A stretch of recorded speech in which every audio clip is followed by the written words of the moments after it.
ನಮಸ್ಕಾರ ಸ್ನೇಹಿತರೆ, welcome to my YouTube channel Jwalamukhi. ಸ್ವಾಗತ ಸುಸ್ವಾಗತ. ಎಲ್ಲ ಸ್ವಜನ ಹೋರಾಟಗಾರಿಗೂ ಸತ್ಯದ ಪರ ಇರತಕ್ಕಂಥ ಎಲ್ಲ ಹೋರಾಟಗಾರಿಗೂ ಹಾರ್ದಿಕವಾದ ಸ್ವಾಗತ. ನೋಡಿ ಸ್ನೇಹಿತರೆ, ಧರ್ಮಸ್ಥಳ ಸಂಘದವರು ಯಾವ ರೀತಿ ಮೋಸ ಮಾಡ್ತಾರೆ ಎಂಬುದರ ಬಗ್ಗೆ ನಿಮ್ಗೆ ಆಲ್ರೆಡಿ ಗೊತ್ತಿರತಕ್ಕಂಥ ಸಂಗತಿ. ಮಂಗಳೂರಿನ ಒಬ್ಬ ಮಹಿಳೆಗೆ 20 ವರ್ಷದಿಂದ ಯಾವ ತರ ಅನ್ಯಾಯ ಮಾಡಿದ್ದಾರೆ, ಅವರು ನಮಗೆ ಫೋನ್ ಮಾಡಿ ನಮಗೆ ಸಂಘದಲ್ಲಿ ಈ ತರ ತೊಂದರೆ ಮಾಡ್ತಾ ಇದ್ದಾರೆ, ಒಂದು ಅಕೌಂಟ್ ಓಪನ್ ಮಾಡಿ, ಅಂದ್ರೆ ಸಂಘದಲ್ಲಿ ಒಂದು ಸಾಲ ತಗೊಂಡ್ರೆ 4 ಅಕೌಂಟ್ ಓಪನ್ ಆಗ್ತವೆ, ಅದಕ್ಕೆಲ್ಲ ದುಡ್ಡು ನಾವೇ ತುಂಬಬೇಕು. ಇದು ಹೆಂಗೆ? ಧರ್ಮಸ್ಥಳದ ಧರ್ಮಾಧಿಕಾರಿ ಅಥವಾ ಅಧರ್ಮಾಧಿಕಾರಿನೂ ನನಗಂತೂ ಗೊತ್ತಿಲ್ಲ. ಇಂಥ ಲೋಫರ್ಗಳು ಜನಗಳಿಗೆ ಯಾವ ರೀತಿಯ ಮಕ್ಕಳ ಟೋಪಿ ಆಗ್ತಿದ್ದಾರೆ, ಒಮ್ಮೆ ಈ ಆಡಿಯೋ ಕೇಳಿಸ್ಕೊಳ್ಳಿ, ನಿಮಗೆಲ್ಲ ಗೊತ್ತಾಗುತ್ತೆ. ಬುರುಡೆ ಗ್ಯಾಂಗ್ನವ್ರು ನಾವ ಅಥವಾ ಅವರ ಯಾರು ಬುರುಡೆ ಬಿಡ್ತಾವ್ರೆ, ಅಂದರೆ ಬುರುಡೆ ಅಂದರೆ ಸುಳ್ಳು ಮಾಹಿತಿ ಯಾರು ಕೊಡ್ತಾ ಇರೋದು? ಸುಳ್ಳಿನ ಸರಮಾಲೆ ಮುಂದಿನ ದಿನಗಳಲ್ಲಿ ಕಳಚಿ ಬೀಳಲಿದೆ. ಧರ್ಮಸ್ಥಳದ ನಕಲಿ ದೇವಮಾನವನ ದಂಧೆಗಳಿಗೆ ಬ್ರೇಕ್ ಹಾಕುವುದಂತೂ ಸತ್ಯ. ಈ ಆಡಿಯೋ ಕೇಳಿಸ್ಕೊಳ್ಳಿ, ನಿಮಗೆಲ್ಲ ಗೊತ್ತಾಗುತ್ತೆ ಧರ್ಮಸ್ಥಳ ಸಂಘದವರು ಯಾವ ರೀತಿ ಅನ್ಯಾಯ ಮಾಡ್ತಾರೆ ಜನಗಳಿಗೆ. ನಮಸ್ಕಾರ. ಈಗ ಆಡಿಯೋ ಕೇಳಿಸ್ಕೊಳ್ಳಿ. ಹೌದು, ನನಗೆ ಸ್ವಲ್ಪ ಮಾಹಿತಿ ಬೇಕಿತ್ತು, ಅದಕ್ಕೆ ಫೋನ್ ಮಾಡಿದ್ದು. ನಾವು ಮಂಗಳೂರಿಂದ ಫೋನ್ ಮಾಡ್ತಾ ಇರೋದು. ಹೇಳಿ ಮೇಡಮ್, ಏನಾಗಬೇಕಾಗಿತ್ತು? ಧರ್ಮಸ್ಥಳದಲ್ಲಿ ಲೋನಿದ ಬಗ್ಗೆ ಒಂದು ನ್ಯೂಸ್ ಹಾಕಿದ್ರಲ್ಲ, ಧರ್ಮಸ್ಥಳದಲ್ಲಿ ಲೋನ್ ಇದ್ದು ನ್ಯೂಸ್ ಹಾಕಿದ್ರಲ್ಲ ನೀವು, ಅದ್ರ ಬಗ್ಗೆ ಮಾಹಿತಿ ಕೇಳಿಕ್ಕಿತ್ತು. ಹೇಳಿ ಮೇಡಮ್. ನನ್ನ ತಾಯಿ 20 ವರ್ಷ ಆಯ್ತು, 22 ವರ್ಷ ಆಯ್ತು ಆ ಗುಂಪಲ್ಲಿದ್ದು. 20 ವರ್ಷದಿಂದ ಗುಂಪಲ್ಲಿದ್ದಾರೆ. ಹಾಗೆ ಲೋನ್ ತೆಗಿತಾ ಕಟ್ತಾ ಹೀಗೆ ಇದ್ರು. ಅದರಲ್ಲಿ ಅವರದ್ದು ಸುರಕ್ಷಾ ಅಂತ ಹೇಳ್ತಾ ಇದ್ರು, ಮತ್ತೊಂದು ನಿತ್ಯ ಅಂತ ನಿತ್ಯ ಬುಕ್ ಉಂಟಲ್ಲ, ಪುಸ್ತಕ, ಸರ್, ಅದೊಂದು ಪುಸ್ತಕ, ಹಾಗೆ ಬೇರೆ ಇನ್ಸೂರು ಅದು ಇದು ಅಂತೆಲ್ಲ ಅದಕ್ಕೂ ಕೂಡ ಹಣ ಕೇಳ್ತಾರೆ. ಈ ವಾರದಲ್ಲಿ ಕಟ್ಟುವಾಗ 5 ಕಂತು ಇರ್ತದೆ. ಲೋನ್ ತೆಗೆದು ಒಂದು ಸುರಕ್ಷಾ, ಮತ್ತೊಂದು ಯಾವುದೋ ಒಂದು ಪುಸ್ತಕ ಸಿಗುದಿಲ್ಲ ಮನೆಗೆ, ಕೊಡುದಿಲ್ಲ. ನಿರಂತರ ಬುಕ್ ಒಂದು ನಿರಂತರ ಮೇಡಮ್, ನೀವು ಮಾತಾಡಿದ್ದೆಲ್ಲ ನಮ್ಮ ಮೊಬೈಲ್ ಕಾಲ್ ರೆಕಾರ್ಡ್ ಆಗುತ್ತೆ, ಯೂಟ್ಯೂಬ್ ಅಲ್ಲಿ ಪರವಾಗಿಲ್ಲ ಆಗ್ಬೋದಾ? ಬಟ್ ಹೇಳ್ತಾ ಇರೋದು ನೀವು ಹಾಕಿದ್ರೆ ನನ್ಗೇನು ಇದು ವ್ಯತ್ಯಾಸ ಏನೋ ಇತ್ತಿಲ್ಲ, ಬಟ್ ನಿಮ್ಮ ಹತ್ರ ಮಾಹಿತಿ ಕೇಳುದ. ಅಲ್ಲ, ಯಾಕಂದ್ರೆ ನನಗೆ ಗೊತ್ತಾಗ್ಬೇಕು ನಿಮಗೆ ತೊಂದರೆ ಆಗಿದೆಯಾ ಒಳ್ಳೆದಾಗಿದೆಯಾ ಅಂತ. ನಾನು ತೊಂದ್ರೆ ವಿಷಯ ಹೇಳುದಲ್ಲ, ನಾನು ವಿಷಯ ಹೇಳುದು. ಇದ್ರಲ್ಲಿ ನೀವು ಹಾಗೆ ಬೇರೆ 2-3 ಉಂಟು, ಹೀಗೆ ಕಟ್ ಮಾಡ್ತಾರೆ. ಅದು ಈಗ ಸುರಕ್ಷೆದು ಕಮ್ಮಿಯಾಗಿ ಮತ್ತೊಂದು ಮೈಕ್ರೋ ಎಂತ ಲೋನ್ ತೆಗಿಲಿಕ್ಕೆ ಬಾಂಡಿಗೆ ಒಂದು ಕಟ್ ಆಗ್ತದೆ. ಒಮ್ಮೆ 1 ಲಕ್ಷದ ಹಾಕಿದ್ರು, ನಿಮ್ದು 2 ಲಕ್ಷದ ಹಾಕಿದ್ರು, ಬಾಂಡ್ 2 ಲೋನ್ ಮತ್ತೆ ತೆಗೆಯುವಾಗ ಅದಕ್ಕೂ ಕೂಡ ಹಣ ಕಟ್ ಆಗ್ತದೆ. ಈ ಸುರಕ್ಷಾದ 20 ವರ್ಷದಲ್ಲಿ 2 ಸಾರಿ ಏನೋ ಹಣ ಸಿಕ್ಕಿದೆ. ಒಮ್ಮೆ ನನ್ಗೊಂದು ಆಪರೇಷನ್ ಆಗುವಾಗ, ಒಂದು ತಾಯಿಗೆ ಮುಗಿದ ಆಪರೇಷನ್ ಆಗುವಾಗ ಒಮ್ಮೆ 13,000, ಒಮ್ಮೆ 10,200, ಮತ್ತೆ ಯಾವ್ದು ಹಣ ಸಿಗಲಿಲ್ಲ. ಅದ್ರದ್ದು ವಿಷಯನೇ ಈಗ ಇಲ್ಲ ಆ ಸುರಕ್ಷದ್ದು. ಅದು ಹಣ ಎಲ್ಲಿಗೆ ಹೋಗುದು ನನ್ಗೂ ಗೊತ್ತಿಲ್ಲ. ಅದು ನಾವು 20 ವರ್ಷದ ಮೇಲೆ ನಮ್ಗೆ ಎಷ್ಟು ಹಣ ಕಟ್ಟಿರ್ಬೋದು ಅಂತ ನೀವು ಒಮ್ಮೆ ಗೆಸ್ ಮಾಡಿ. ಪುಸ್ತಕದ್ದು ಹಣ ಎಷ್ಟಾಗ್ಬೋದು, ಪುಸ್ತಕ ಸಿಗುದೇ ಇಲ್ಲ ಕೈಗೆ. ಅಲ್ಲ, ನೀವು ಅಲ್ಲ ಮೇಡಮ್, ನೀವು ಲೆಕ್ಕದಲ್ಲಿ 100 ರೂಪಾಯಿ ಕಟ್ಟಿರಂದ್ರೆ 10 ರೂಪಾಯಿ ವಾಪಸ್ ಕೊಟ್ಟಂಗೆ ನಿಮಗೆ ಅಷ್ಟೇ. ಹಾಗೆ ನಾನೀಗ ಎಲ್ಲರೂ ಕಟ್ ಮಾಡುದು ನಿಲ್ಲಿಸ, ಆದ್ರೂ ಅಮ್ಮ ಕಟ್ತಾ ಇದ್ರು. ಇದೊಂದು 3-6 ತಿಂಗಳಾಗ್ತಾ ಬಂತೇನು ಕಟ್ಟದಮ್ಮ. ಅಮ್ಮ ಕಟ್ಲೇ ಇಲ್ಲ. ಮಗಳದ ಹೆಸರಲ್ಲಿ ಕೂಡ ಉಂಟು, ನಕ್ಕನ ಹೆಸರಲ್ಲಿ ಕೂಡ ಉಂಟು, ಅಮ್ಮಂದು ಕೂಡ ಉಂಟು. ಅಮ್ಮ ಅದಕ್ಕೆ ಏನ್ ಮಾಡಿದ್ರು, ಇದ್ರ ವಾರ ಕಟ್ಟುವಾಗ ತಲೆ ಬಿಸಿ ಆಗ್ತದೆ ಅಂತ ಹೇಳಿ, ಇದು ಬೇರೆ ಸೋತಿ ನೀವೆಂತ ಹೇಳ್ತೀರಿ ಗೊತ್ತಿಲ್ಲ, ಮಂತ್ಲಿ ಕಟ್ಟುದು ಹಣ ಇರ್ತದೆ, 10,000 ಕಟ್ಟಿ ನಮ್ಗೆ ಅದೇ ಇವ 1 ಲಕ್ಷ 10,000 ಕಟ್ಟುದು 10 ತಿಂಗಳು 1 ಲಕ್ಷ ಆಗುದು, ಅದೇ 1 ಲಕ್ಷ ಸಿಗುದು. ಜಾಸ್ತಿ ಬಡ್ಡಿ ಎಲ್ಲ ಹೇಳ್ತಾರೆ, ಗೊತ್ತಿಲ್ಲ, ನಮ್ಮದ್ರಲ್ಲಿ ಸೋರ್ತಿ ಅಂತ ಹೇಳ್ತಾರೆ. ಕಟ್ಟಿದಷ್ಟೇ ನಮ್ಗೆ ಸಿಗುದು. ಅದು ಹೆಸರು ಚೀಟಿ ಎತ್ತುವಾಗ ಸಿಗೋದು ಹಣ. ತಿಂಗಳಿಗೆ ಯಾರಿಗಾದ್ರೂ ಹೋಗ್ತದೆ ಅವರಿಗೆ ಹೋಗುದು, ಅಮ್ಮನಿಗೆ 1 ತಿಂಗಳಾಗುದು.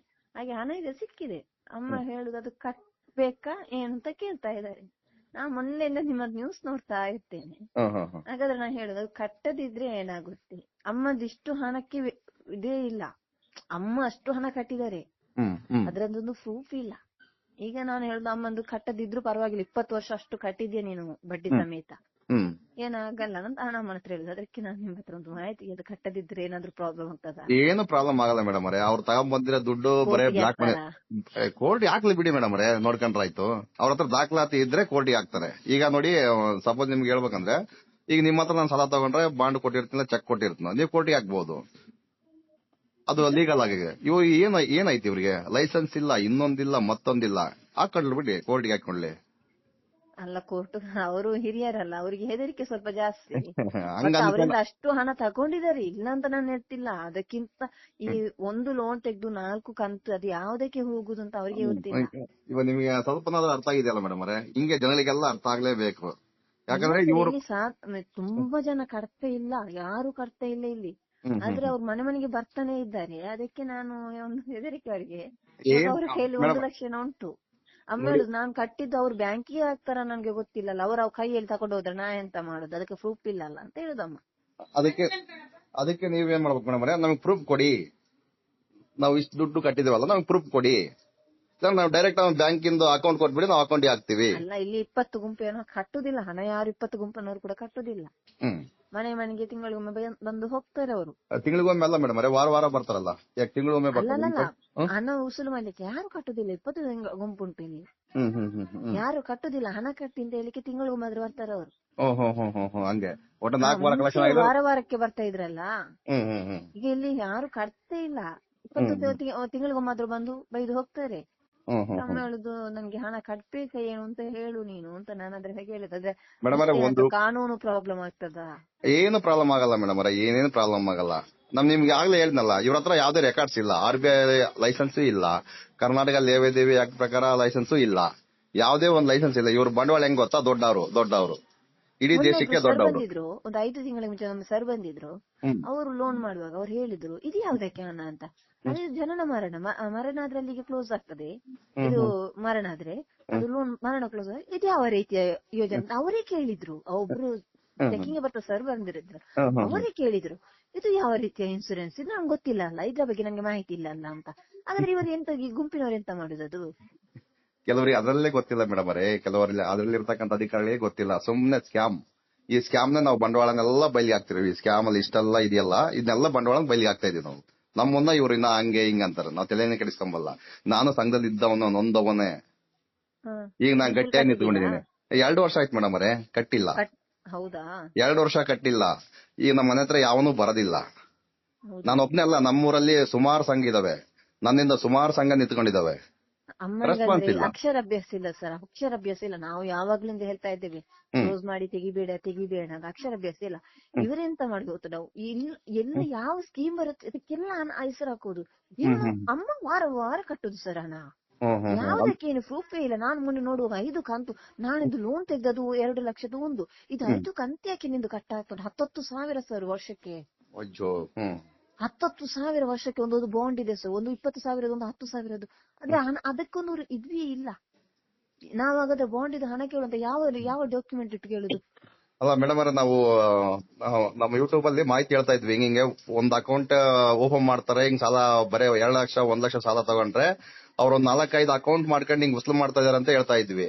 ಅದನ್ನ ಕೆಲವರೆಲ್ಲ ಸುಳ್ಳು ಅಂತ ಇದ್ರು. ಇವಾಗ ನಿಮ್ಗೆ ಗೊತ್ತಾಯ್ತಾ ಸತ್ಯ ಏನಂಬೋದು? ನನ್ಗೆ ಮೊನ್ನೆ ನಾನು ನೋಡ್ತಾ ಇದ್ದೇನೆ, ಅದಕ್ಕೆ ನಿಮ್ಮ ಹತ್ರ ಮಾಹಿತಿ ಕೇಳಿಕ್ಕೆ ಹೇಳಿದ್ದು. ಅದು ಕಟ್ಬೇಕಾ? ಈಗ ಅಮ್ಮನ ಕೈಯಲ್ಲಿ 1 ಲಕ್ಷ ಉಂಟು, ಅಮ್ಮ ಹೇಳಿದ್ದು ಕಟ್ತೇನೆ ಅಂತ. ನನಗೆ ನಿಮ್ಮ ನೋಡ್ತಾ ಇದ್ದೆ, ನನ್ಗೆ ನೀವು ಹೇಳುದೆಲ್ಲ ಮಾತು ಕರೆಕ್ಟ್ ಅಂತ ನನ್ನ ದಯ ಪ್ರಕಾರ ಇತ್ತು. ಅದಕ್ಕೆ ನಾನು ನಿಮ್ಗೆ ಫೋನ್ ಮಾಡಿದ್ದು. ತಲೆನೇ ಕೆಡಿಸ್ಕೊಬೇಡಿ ಮೇಡಮ್ ಅವರೇ, ಏನೇನ್ ಆಗೋದಿಲ್ಲ. ಕಟ್ಟಕ್ ಹೋಗ್ಬೇಡಿ, 1 ರೂಪಾಯಿನೂ ಕಟ್ಟಕ್ ಹೋಗ್ಬೇಡಿ. ಇವತ್ತು ನಮ್ಮ ಚಿತ್ರದುರ್ಗದಲ್ಲಿ ಮೀಟಿಂಗ್ ಸಮೇತ ಇತ್ತು, ಪ್ರೆಸ್ ಮೀಟ್ ಕೂಡ ಇತ್ತು. ಅದರಲ್ಲಿ ಬಂದು ಹೇಳಿದ್ರಂತ 50,000 ಬಡ್ಡಿ ಆಗಿದೆ ಅಂತ. 6 ತಿಂಗಳಿಗೆ 50,000 ಬಡ್ಡಿ ಆಗ್ತದೆ ಸರ್, 1 ತಿಂಗಳಿಗೆ 1 ಲಕ್ಷಕ್ಕೆ. ಅದೇ ಹೇಳ್ತಲ್ಲ ಮೇಡಮ್ ಅವರೇ, ಅವ್ರು ಎದಕ್ಕೆ ಅದು ಕಟ್ಬೇಕು. ಮತ್ತೆ ಆ 50,000 ಬಡ್ಡಿ ಉಂಟಲ್ಲ, ಅದಕ್ಕೆ ವಾರಕ್ಕೆ 1,000 ರೂಪಾಯಿ ಕಟ್ಟುವಾಗೆ ಮತ್ತೆ ಲೋನ್ ಮಾಡ್ತಾರಂತೆ. ಅದೇ ಹೇಳ್ತಲ್ಲ, ಹೇಳ್ದ ಕೇಳ್ದ ರಿನ್ಯೂವಲ್ ಮಾಡ್ಕೊಂಡು ಹೋಗ್ತಾ ಇರೋದು. ಕಟ್ಲಿಲ್ಲ ಅಂದ್ರೆ ಈ ತರ ರಿನ್ಯೂವಲ್ ನೋಡಿ ಮೇಡಮ್ ಅವರೇ, ನೀವು ಯಾವ್ದೇ ಕಾರಣಕ್ಕೂ ಆಧಾರ್ ಕಾರ್ಡು ಪಾನ್ ಕಾರ್ಡು ನಿಮ್ದು ಯಾವ್ದೇ ಒಂದು ಡಾಕ್ಯುಮೆಂಟ್ ಕೊಡಕ್ ಹೋಗ್ಬೇಡಿ. ಕಟ್ಟದಂಗ್ ನೆಮ್ಮದಿ ಆಗಿರಿ. ಯಾವ ಸಿವಿಲ್ ಇಂಟರ್ ಆಗಲ್ಲ, ಮತ್ತೊಂದಾಗಲ್ಲ, ಏನೇನ್ ಆಗೋದಿಲ್ಲ. ನೀವೇನ್ ತಲೆನೇ ಕೆಡ್ಸ್ಕೊಂಬೇಕು ಹೋಗ್ಬೇಡಿ. ಮನೆ ಹತ್ರ ಬಂದ್ರೆ ವಿಡಿಯೋ ಮಾಡ್ಕೊಳ್ಳಿ, ಪೊಲೀಸ್ಗೂ ಕಂಪ್ಲೇಂಟ್ ಕೊಡಿ. ಅವ್ರು ಅಲ್ಲಿಗೂ ಕೇಳಲಿಲ್ಲ ಅಂದ್ರೆ ನಾವು ಕಟ್ಟೋದಿಲ್ಲ ರೀ, ನೀವು ನೀವು ಸಾಲ ಕೊಟ್ಟಿದ್ರಲ್ಲ, ಯಾವ ಬ್ಯಾಂಕಿಂದ ಸಾಲ ಕೊಟ್ಟಿರ ಅಲ್ಲಿಂದ ನೋಟಿಸ್ ಕಳಿಸ್ಲಿ, ನಾವು ಕೋರ್ಟ್ಗೆ ಕಟ್ತೀವಿ. ಡೈರೆಕ್ಟ್ ನಮ್ದು ಅಕೌಂಟ್ ಕೊಟ್ಬಿಡಿ, ನಾವು ಅಕೌಂಟಿಗೆ ಪೇ ಮಾಡ್ತೀವಿ. ನಾವು ಡೈರೆಕ್ಟ್ ಆಗಿ ಕೊಡೋದೇ ಇಲ್ಲ. ನೀವು ಬರೀ 2 ಲಕ್ಷ ಕೊಡ್ತೀರಿ, 56 ಅಕೌಂಟ್ ಓಪನ್ ಮಾಡ್ಕೊಂತೀರಿ. ನಾವ್ ಏನ್ ಮಾಡೋದು ಹೇಳಿ ಅಂತ ಹೇಳಿ. ಆಯ್ತಾಯ್ತು, thank you sir. Okay madam, thank you.